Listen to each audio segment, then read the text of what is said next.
Muy bien. Bienvenidos a una nueva transmisión para el programa de ODS de televisiones y hoy vamos a ver el lanzamiento de la misión ses-22 desde Cabo Cañaveral desde el complejo de lanzamiento espacial 40. El lanzamiento está programado dentro de 14 minutos.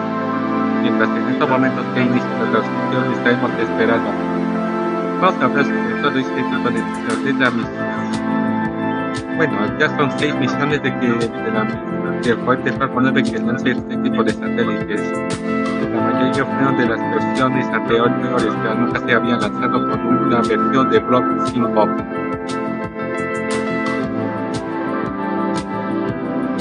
Se basa en un lanzamiento hacia una órbita geoestacionaria. Vamos a ver de qué tipo de etapas se pueden lanzar en esta misión. Dice que se lanzará la etapa B-1073 que tuvo un lanzamiento anterior. Es una etapa fue usada en una misión Starlink como nueva. 10, 9, 8, Launch auto sequence has started. 6, 5, 4, 3, 2, 1. Go for launch.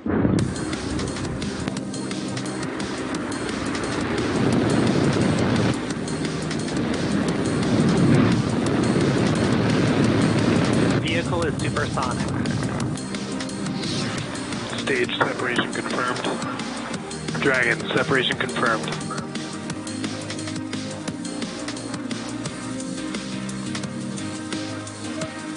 Stage 1 is landing like that landed. Good afternoon. My name is Jesse Anderson, and I'm joining you from SpaceX headquarters in Hawthorne, California. I'll be your host as we follow Falcon 9 taking the ses-22 satellite to its intended orbit in space from Florida's Cape Canaveral Space Force Station Launch Complex 40. Today's launch will mark SpaceX's 27th launch of the year and 90th overall launch from Pad 40. This launch also marks SpaceX's 6th SES launch, most recently having launched SES-12 in 2018. SES-22 will deliver TV and radio services in addition to key data transmission services to millions of Americans across the U.S. And despite the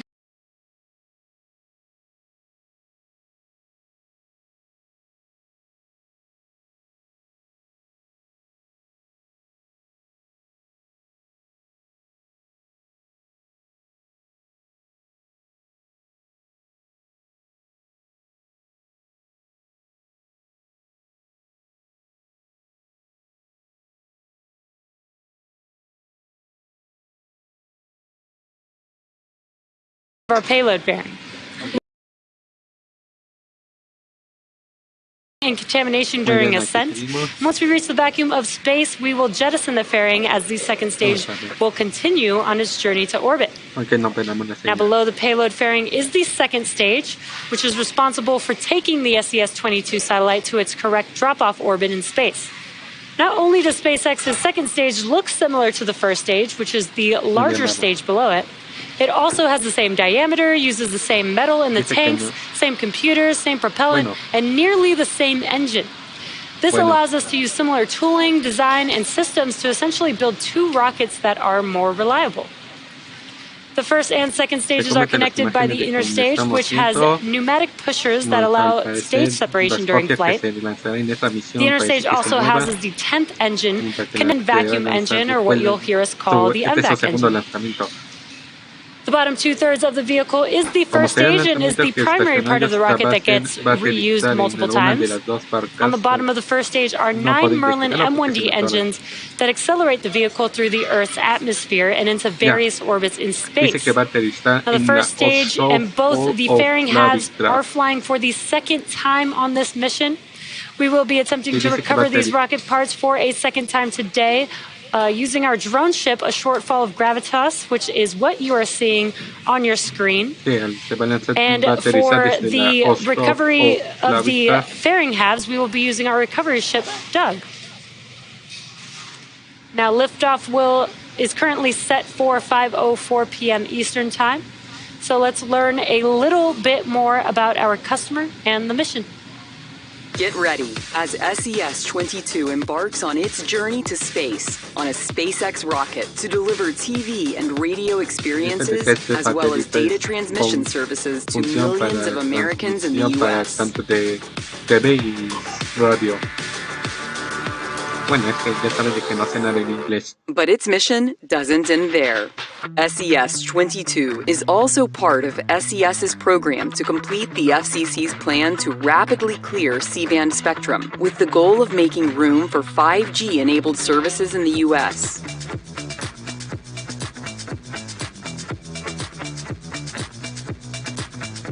So it was becoming clear 4 or 5 years ago that for 5G deployment across the US, you had to get access to mid-band spectrum, planes for the max of mid-band spectrum. In the US, C-band was the most appropriate, but it was full of services that we were delivering for our broadcast customers. C-band broadcast network that existed for 40 years, working with them to reprioritize, move to the higher parts of the frequency, and free up the whole of the 300 megahertz of C-band spectrum for the mobile operators. And these satellite launches help us to reprioritize the use of spectrum in the US in favor of 5G services, which I think is incredibly strategic and also economically important. Since 2020, SES has been working tirelessly to move its existing U.S. customers into a smaller portion of the C-band. Will help wireless operators to quickly deploy 5G networks across the continental U.S., bringing ultra-fast services to consumers and businesses. So this launch that's happening right now is critical. We've already cleared about a third of the spectrum in the most important parts of the US by working with our customers to reorientate their networks. But this launch and the other two that will follow are the ones that will allow us to clear all of the spectrum permanently and, most importantly, protect all of the broadcast services with high-performance filters that we're installing across the US following this launch. So could not be more important, and we could not be more excited about this upcoming launch. It took satellite manufacturer Thales Alenia Space only 22 months to build SES-22 before the spacecraft was shipped to the launch site. When launched, SES-22 will be positioned at 135 degrees west and will provide broadcast and connectivity services to millions of Americans starting in early August 2022. To clear C-band spectrum while maintaining uninterrupted services, SES will be launching 4 more satellites in the next few months. SES is on track to meet the FCC's accelerated C-band clearing deadline of end 2023, proudly enabling the next wave of 5G-led innovation in the United States.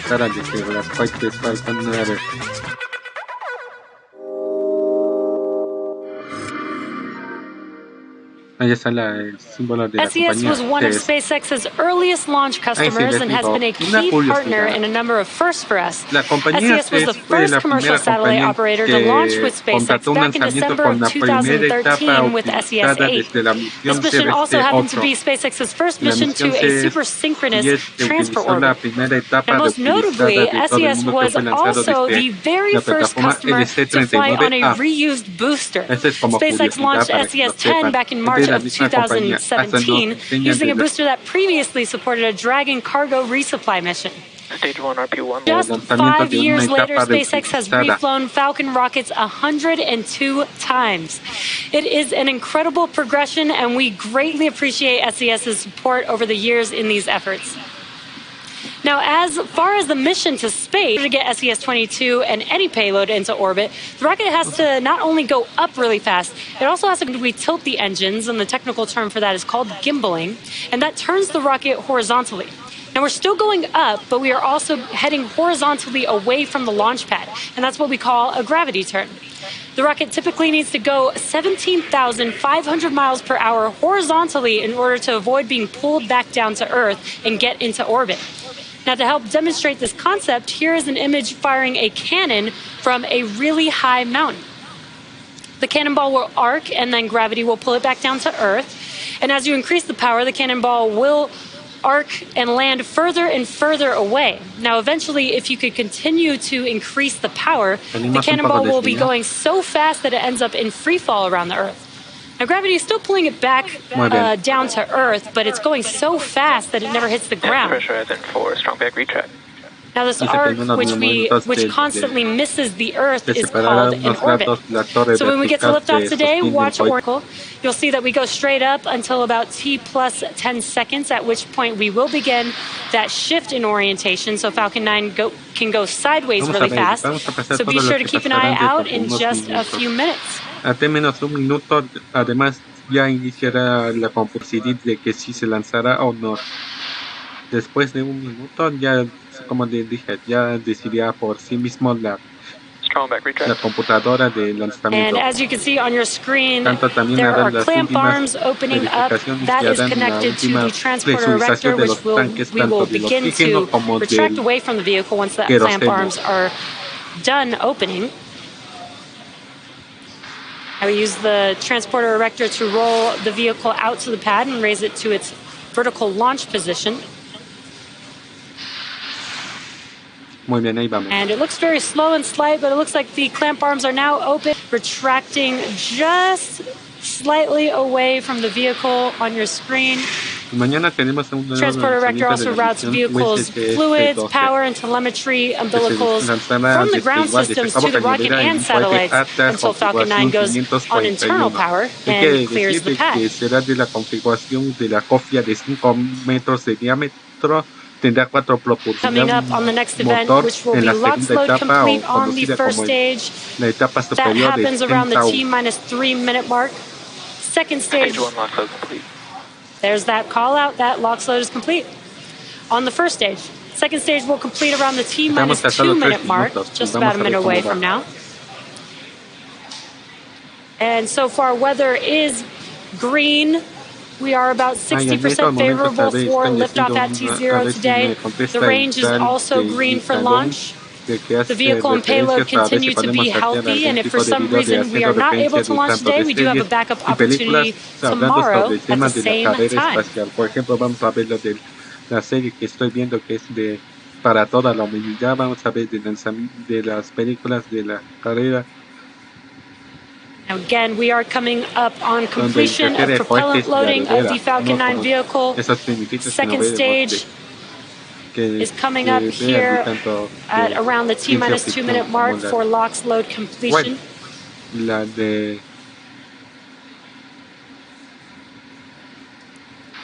misión rescate y ese tipo de películas y más, la de Armageddon.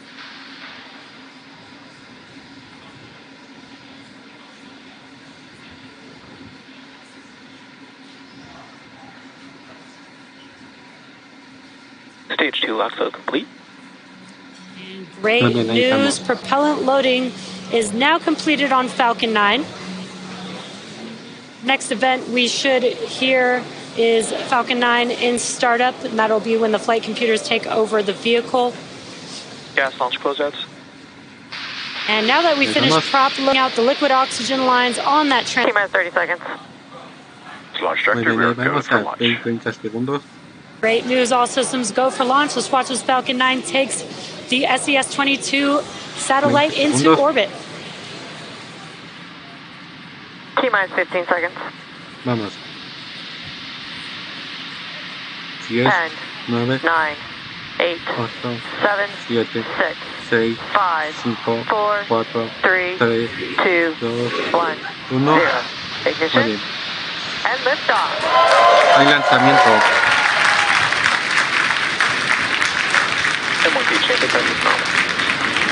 Acaba de abandonar la torre.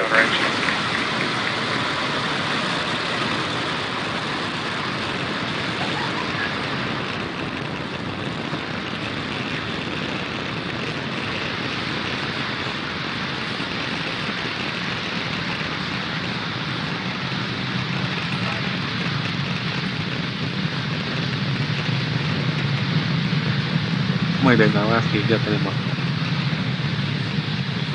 Falcon 9 has successfully lifted off from pad 40, carrying the ses-22 satellite.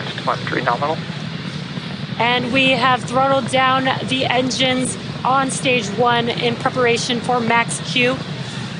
This is the largest structural load that the vehicle sees, and that should be coming up in about 10 seconds or so. Motores de los 9 motores Merlin 1D.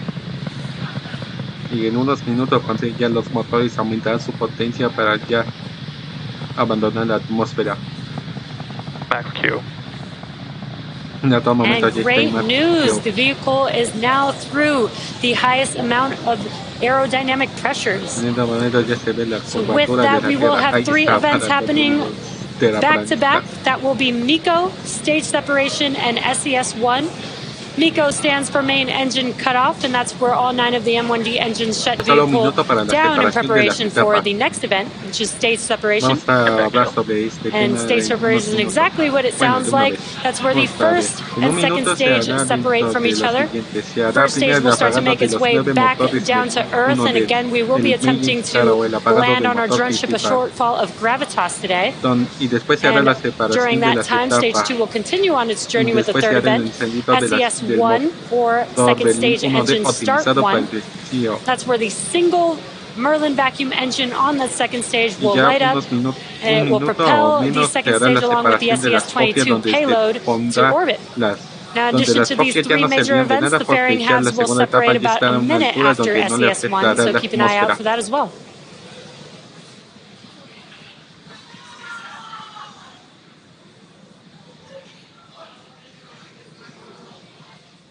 Muy bien, ahí vamos.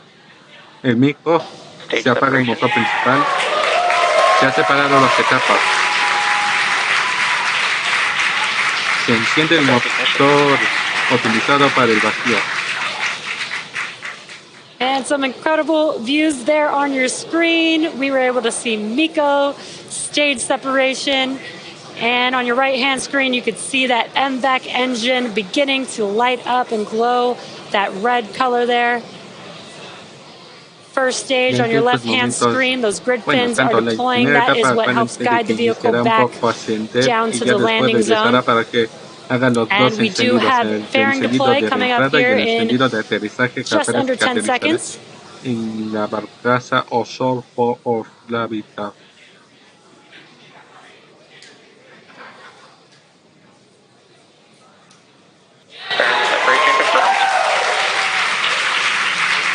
And there you just saw on your screen fairing deploy, and you can see on your right-hand screen the fairing, one of the fairing halves falling back down to Earth.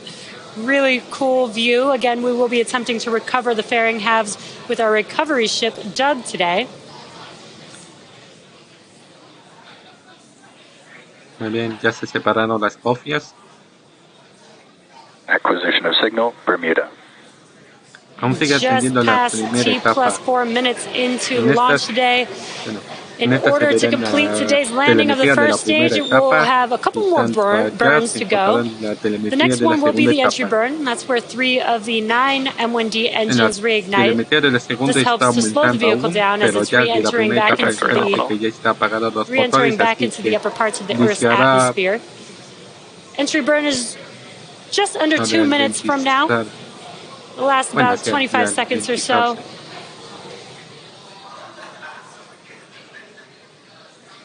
And then the last and final burn for the first stage will be the landing burn.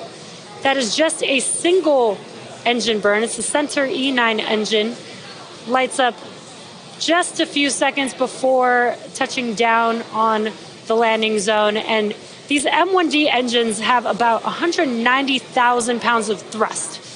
So just one single engine reigniting for about 20-30 seconds helps to slow the vehicle down just rapidly enough to touch down on the landing zone. Ahí tenemos. Some really cool views on your screen. Again, on the left-hand side, what you're seeing is a view from the first stage vehicle as it's making its way back down to Earth. Your right-hand screen is a view on the second stage looking at our MVAC engine.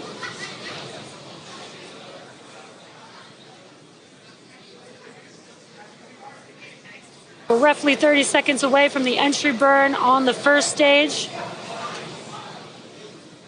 Muy bien, en unos segundos ya se hará el encendido de la primera etapa. Mientras aún tenemos que esperar para que se apague la segunda etapa y después lo siguiente. Que nos informarán de que ya, bueno, el control de misión ya que nos digan de que ya se ha puesto en órbita.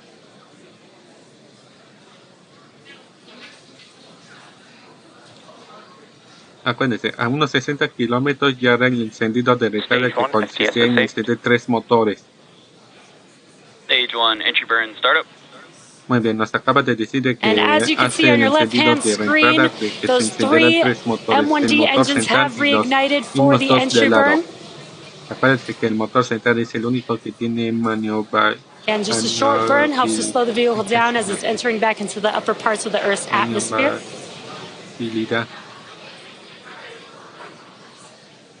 Stage 1, entry burn, shutdown.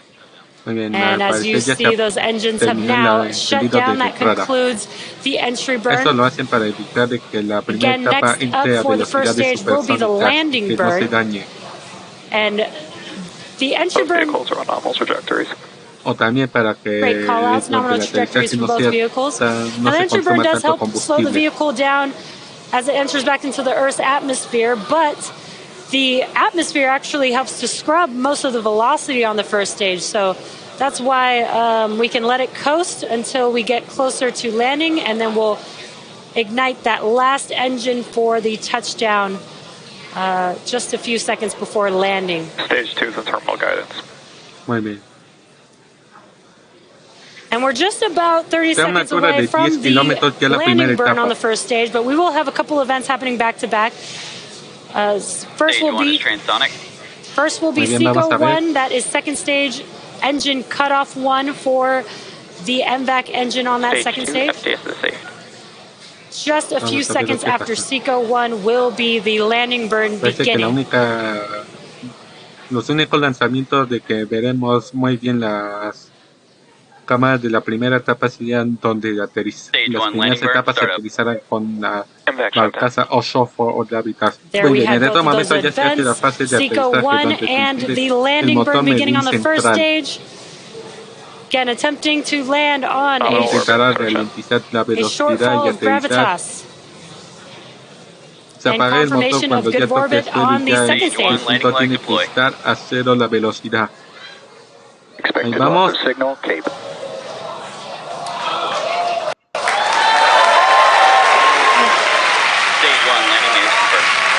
Hay aterrizaje. And what an incredible view. As you can see, Falcon 9 has touched down on our drone ship, a shortfall of gravitas. This landing marks the second successful landing for this particular booster, having supported previously the Starlink launch in May. It also marks our 127th overall successful recovery of an orbital class rocket, including both Falcon 9 and Falcon Heavy first stages. And we also did have confirmation of good orbit on the second stage, so with successful second stage engine cutoff and first stage landing, we are going to be in a coast phase until just before the second relight of our MVAC engine on the second stage, which will be followed by payload deploy. So sit tight and we'll see you back here just around the T plus 26 minute mark.